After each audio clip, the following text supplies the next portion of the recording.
might be the vice president. Isaac might be the second vice president. Moses might be the mayor of the city of Jerusalem. But I'm saying it's going to be a literal kingdom. It ain't going to be no haphazard thing. And each one of us will hold a position. And it's not important what position you hold, but you'll hold a position depending on what you've done here on earth. See, that's the thing folks don't understand and realize. As a Christian, just because you believe and you feel that you're saved, it's more to it than just that. You don't just sit down and say, well, okay, I got mine, now you get yours. You must help somebody else get theirs, come to an understanding of who Christ Yeshua is, bring them into the kingdom, which is going to be a feather in your cap, because the Bible says we all going to be judged as to what we've done here on earth. Those that have not been a part of the kingdom, not been a part of God's true church, and not have done the things that they've done when it comes to Him, going to be judged. They're going to be sent to the lake of fire. We as Christians, we as believers, will be judged according to what we've done. We're going to be saved regardless. It's just like being in the army. You might be a private that don't have to do nothing, just be there. But depending on what you've done, as far as once you're saved, how many people you've brought to Christ, how you did this, how you've done that, but depending on your position will be in this kingdom. And like I said, I'm hoping to be somewhere in there, the police chief or mayor of a city or whatever. But believe me, there's going to be a literal kingdom where we will rule with Christ over those subjects that will be saved during the tribulation period. And if that kingdom lasts for 1,000 years, my goodness, there's going to be millions and billions of people all over the world that's going to have to be controlled. Well, I always like to say, they're going to call us aliens. They're going to think we from outer space and just came and took over the earth, because we won't die. We will be in a new, uncorruptible body, which will not be flesh and blood, but flesh and bone, kept alive by the Spirit within us. So as they die off and have babies, we will be living forever. So if I got somebody up there ruling me, living forever, even though they look like me, I'm going to think something funny, that they came from somewhere. Because they are not human the way I'm here. They look human. We'll look human, but we ain't going to be human the way they are human. We won't age. We won't get sick. We won't have problems. That's going to be an ideal situation. To be able to live on earth and never worry about going to a doctor. Never worry about getting sick.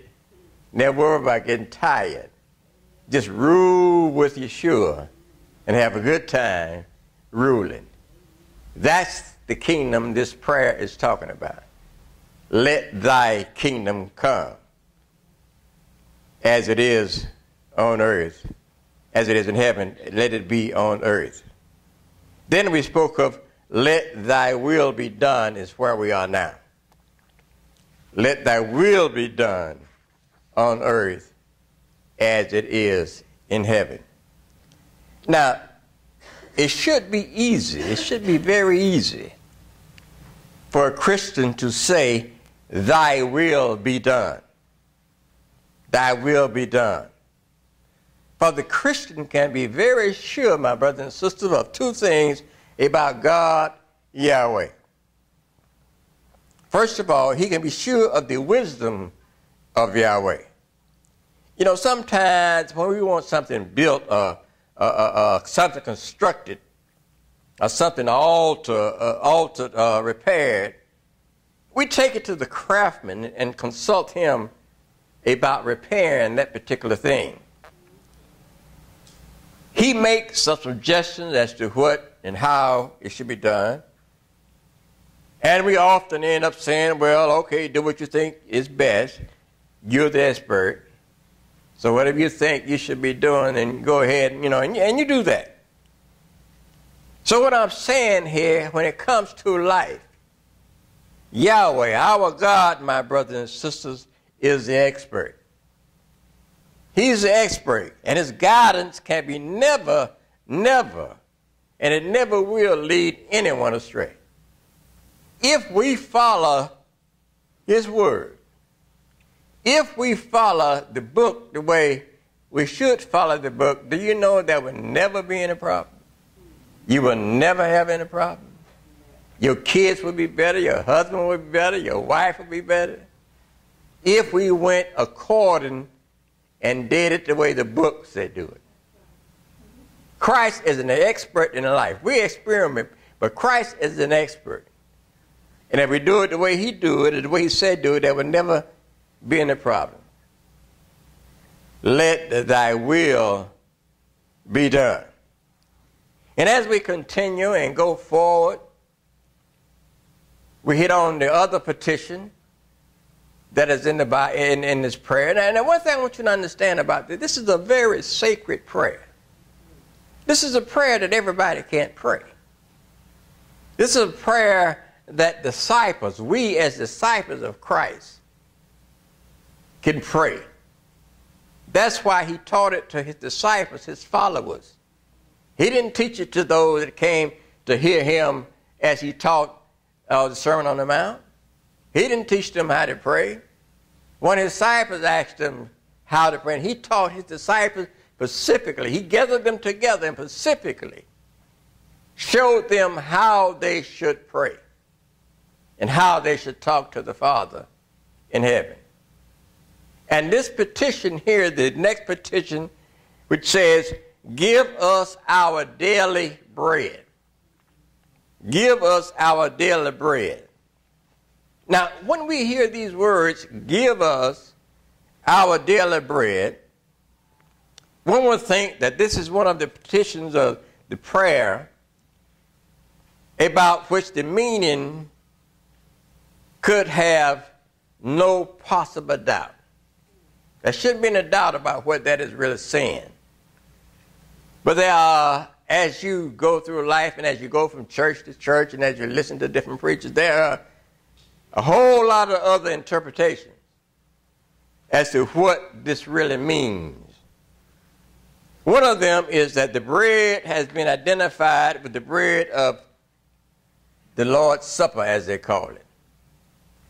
Another one, when it speak of give us our daily bread, a lot of commentators has ruled it to mean that it is identified with the spiritual food of the word of Yahweh. That the word is the bread. So this petition has been taken as to be a prayer for the true teachings of Christ, the true doctrine, the essential truth, which are in the scriptures and the word of Yahweh, which are indeed for the man's mind, heart, and soul. That's what the scriptures are for. Also, this bread, the daily bread that this prayer mentioned, has been taken to stand for Yeshua himself. Remember, he said, and he called himself the bread of life.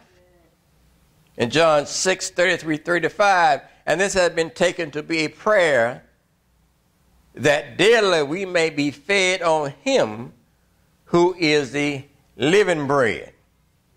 Now, even though, my brothers and sisters, we might not agree that any of these explanations is the main meaning of this petition, we should still look at them as being important as far as what they are saying and what they mean.